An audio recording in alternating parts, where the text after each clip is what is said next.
Buenos días estudiantes, para el día de hoy vamos a trabajar lo que es el teorema de Pitágoras y vamos a ver algunos aspectos importantes sobre dicho tema.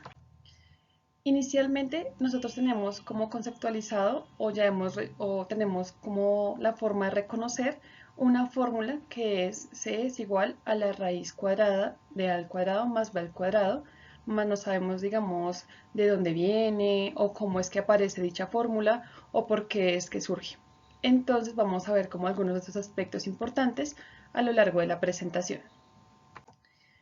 Para esto tenemos inicialmente el origen del teorema de Pitágoras.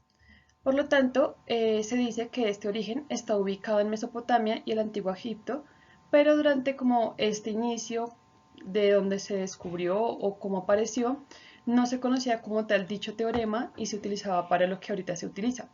Este tema como tal se trataba en la antigüedad para hallar algunas longitudes de los triángulos rectángulos y hablar como de temas de la proporcionalidad.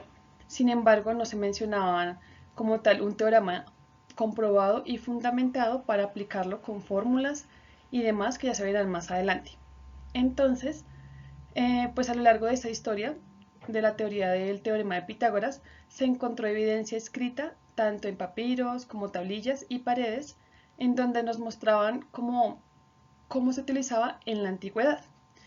Y no más fue hasta que apareció el matemático Pitágoras Sasmos, quien, bueno, pues que era matemático, filósofo, quien pudo demostrar pues la relación que hay entre los lados del triángulo rectángulo entre sí, dando una teoría prácticamente perfecta para aplicarlo a este teorema, para poder hacer como toda esta relación entre los lados y el triángulo rectángulo como tal. Ahora bien, como parte de la historia del teorema de Pitágoras, tenemos inicialmente, como les venía mencionando, que esto se trabajaba netamente para lo que era la proporción en las longitudes, y esto era pues un aporte de Pitágoras. Ahora bien, Pitágoras, aparte de hacer como este aporte en cuanto a la proporción, también era el impulsor de la escuela de los pitagóricos en el siglo VI a.C. Y pues tenía varios avances significativos en lo que era la matemática, filosofía y geometría, como vemos ahorita con el teorema. Ahora bien, la aplicación de este teorema de Pitágoras pues fue inicialmente desde una ecuación o una fórmula que elaboró Pitágoras para este desarrollo. Y esta fórmula pues expresa que la suma del cuadrado de los catetos es igual al cuadrado de la hipotenusa, que es digamos una fórmula diferente a la que reconocemos normalmente con la radicación.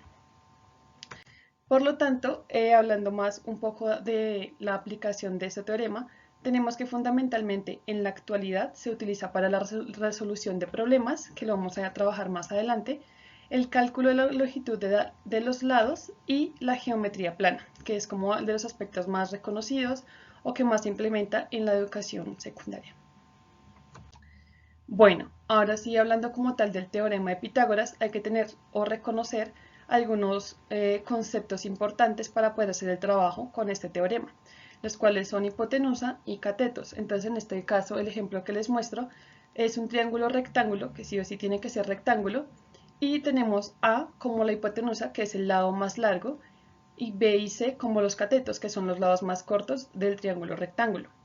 Entonces, como tal, haciendo referencia pues con estas letras y estos conceptos, tenemos que el teorema de Pitágoras establece una relación entre los tres lados de un triángulo rectángulo, en donde al conocer dos de ellos es posible calcular el otro con la ecuación que ya se viene planteando, la que se mencionó anteriormente y cómo la reconocemos nosotros, el cual es que A al cuadrado es igual a B al cuadrado más C al cuadrado.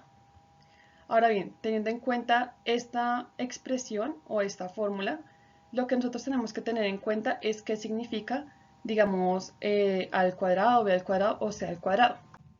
Esto hace referencia a las formas que se pueden pues, presentar hacia dicho lado. Es decir, acá les señalo, lo que tenemos presente es el triángulo rectángulo y el lado de la hipotenusa y los dos catetos. En este caso, hipotenusa nombrado como H y los catetos C1 y C2. Entonces, cuando nos dicen que el lado o la representación o como tal el teorema está escrito de tal manera que se representa o se pone al cuadrado, hace referencia a que hay un cuadrado que representa dicho lado. En este caso la hipotenusa tendríamos h al cuadrado c sub 1 al cuadrado y c sub 2 al cuadrado. Por lo tanto, según la ecuación o como nosotros podemos evidenciar acá, se puede ver esta forma en la representación de cómo se podría demostrar o verificar dicho teorema. Es decir, que nosotros podemos evidenciar, en este caso gráficamente, que si es cierto lo que dicen, que h al cuadrado es igual a c sub 1 al cuadrado, pues más c sub 2 al cuadrado, que serían los cuadrados. Y acá tenemos, que es como el rosado, que sería c sub 1, y c sub 2, que está dividido en rectángulos para poder formar lo que es el cuadrado de h. Bueno, ahora ya pasando como tal a lo que es la demostración de este teorema, dice que en este caso se hace uso de las áreas de los cuadrados y los triángulos que se forman. Es decir, digamos que nosotros vamos a tomar este triángulo, el cual tenemos como lado de la hipotenusa C, para retomar como tal la ecuación que tenemos inicialmente presente de C al cuadrado es igual a al cuadrado más B al cuadrado. Entonces tenemos C como hipotenusa y lo que hacemos no es formar el cuadrado hacia afuera como lo teníamos en el anterior ejemplo, en la anterior como figura, sino hacia adentro. Entonces acá agarra, digamos, todo el triángulo que nosotros estamos trabajando, triángulo rectángulo, y lo que hacemos es completar este cuadrado grande respecto a los triángulos o el triángulo que nosotros tenemos. Entonces lo vamos a multiplicar o agregar a otros triángulos según los que alcancen a estar para completar la figura. Y vamos a nombrar cada uno de los lados y cómo podemos representar, digamos, dichas figuras que se forman. En este caso el cuadrado grande, los 4 triángulos rectángulos y un cuadrado pequeño que se forma en el interior, digamos, con lo que sobra. Entonces, ya dando la demostración, lo que nosotros vamos a tener en cuenta es algunas convenciones. Inicialmente tenemos que el área de cada triángulo, es decir, estos triángulos rectángulos, va a ser a la base por la altura sobre 2, que es el área de cualquier triángulo.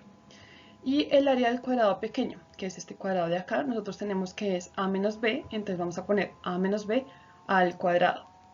De igual manera, el área del cuadrado, ya haciendo referencia al cuadrado grande, lo vamos a nombrar como c al cuadrado, ya que lo tenemos acá denominado como c. Entonces, para poder establecer de dónde sale dicha fórmula o ecuación, lo que hacemos es reemplazar. Entonces tenemos que c, en este caso, el área del cuadrado grande, nos dice acá el área del cuadrado grande, es igual a 4 triángulos más el cuadrado pequeño. Entonces nosotros ya teniendo en cuenta que nos dice así, digamos en términos de cuadrados y triángulos, vamos a utilizar las convenciones para hacer el reemplazo. Entonces decimos que como cuadrado tenemos c al cuadrado, que lo tenemos acá establecido, es igual a 4 veces base por altura sobre 2, en este caso sería 4 veces los triángulos, el área de los triángulos, por lo que tenemos 4 triángulos, más el cuadrado pequeño, que sería a menos b al cuadrado. Ahora lo que nosotros vamos a hacer es desarrollarlo, como hacer una simplificación o como tal ejecutar algebraicamente para poder simplificar y trabajar pues ya más en la parte matemática y visual, cómo es que esto se está pues trabajando o transformando desde lo que establecemos gráficamente hasta lo que ponemos en la parte del álgebra, la explicación.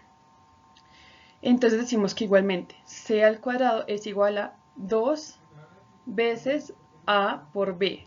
¿Por qué? Nosotros cuando hacemos el trabajo de las 4 veces a por b sobre 2 nos va a resultar 2 veces ab, si se hace el trabajo. Ahora, tenemos representado también acá lo que es el cuadrado pequeño como a menos b al cuadrado, lo cual es un monomio, y lo vamos a factorizar. Entonces, bueno, tenemos acá el factor, entonces lo que vamos a hacer es expandirlo. Y tenemos que sería a al cuadrado menos 2 veces ab más b cuadrado, que sería el resultado de este binomio cuadrado. Y si nosotros hacemos la operación teniendo en cuenta las sumas y las restas, nos va a quedar que c al cuadrado, como ya lo venimos trabajando, es igual a al cuadrado más b al cuadrado, que es lo que nosotros encontramos o entendemos como el teorema de Pitágoras. Y ya para tener en cuenta lo que nosotros inicialmente vimos en las primeras diapositivas, que tenemos la parte del radical, sencillamente tenemos que sacar o poner o hacer la raíz en cada una de las partes de la igualdad, en este caso en c cuadrado y en a al cuadrado más b al cuadrado. Y así nos queda la expresión que vimos inicialmente. Entonces vamos a ver un ejemplo para aplicar el teorema de Pitágoras. En este caso, el ejemplo nos dice lo siguiente. Se quiere instalar un cable desde un poste de electricidad de 10 metros de alto hasta una casa de 3 metros de alto que se encuentra a 7 metros del poste. ¿Cuánto se necesita de cable? Entonces, en este caso, lo primero que se debe hacer es hacer como un esquema, realizar un esquema o un gráfico que nos permita, digamos, visualizar qué es lo que se quiere hacer o, digamos, cómo están dispuestas algunas medidas. En este caso tenemos inicialmente el poste de 10 metros, la distancia de la casa al poste 7 metros y la altura 3 metros. Entonces, para poder aplicar como tal el teorema de Pitágoras, nosotros no podemos hacer uso, digamos, de 7 metros y 10 metros como los catetos y encontrar la longitud de la hipotenusa, que en ese caso sería el cable, porque no estaríamos haciendo lo correcto. Porque si tenemos en cuenta que esto se aplica en un triángulo rectángulo, debemos primero identificar cuál sería ese triángulo. Entonces, aquí lo que vamos a realizar es una línea, perdón, un chiquito ahí, que nos permita identificar qué es esta altura de la casa, cómo se ve reflejada en la altura del poste. Entonces, si en realidad no tenemos 10 metros de altura del poste, ¿cuánto sería para poder hacer el trabajo con el teorema de Pitágoras? Ya tenemos que esta distancia, que es del poste a la casa, sigue siendo igual, no importa la altura que tenga, que sería 7 metros. Pero la altura del poste sí varía, ya que nosotros no estamos tomándolo desde el suelo, sino desde la altura de la casa. Entonces vamos a tener en cuenta que este 10 menos los 3 metros que tiene la altura de la casa nos daría como tal 7 metros. Entonces estos 7 metros se verán reflejados en la ecuación que vamos a aplicar. Tenemos que la hipotenusa, o como tal el cable, que sería toda esta línea de este lado, va a ser igual a la raíz de un cateto al cuadrado más el otro cateto al cuadrado. En este caso tenemos que un cateto es 7 y el otro cateto es 7. Ahora bien, cuando hacemos la operación de la potencia, tenemos en cuenta que 7 al cuadrado es 49, más 7 al cuadrado, que es 49, nos va a dar raíz de 98. Y nosotros buscando la solución nos va a dar que es 9,9 metros de cable que se necesita desde la esquina de la casa hasta la altura del poste. Entonces, ¿qué responderíamos en este caso si se dice cuánto necesitamos de cable? Necesitamos de cable 9,9 metros de cable de acuerdo a las medidas que nos dan, que es la altura del poste, la altura de la casa y la distancia de la casa al poste. Entonces esta es una aplicación teniendo en cuenta acá que el triángulo siempre debe ser rectángulo. Por eso se debe tener en cuenta la altura de la casa. Bueno, ya después de esta explicación y el ejemplo, nosotros vamos a realizar un taller de manera individual para la siguiente clase y va a ser del teorema de Pitágoras. Entonces ya con la profe les va a colaborar ahí con el taller y cualquier pregunta que tengan la vamos a aclarar el día jueves para poder pues resolver las dudas y retroalimentar el taller. Entonces gracias y espero que les vaya bien.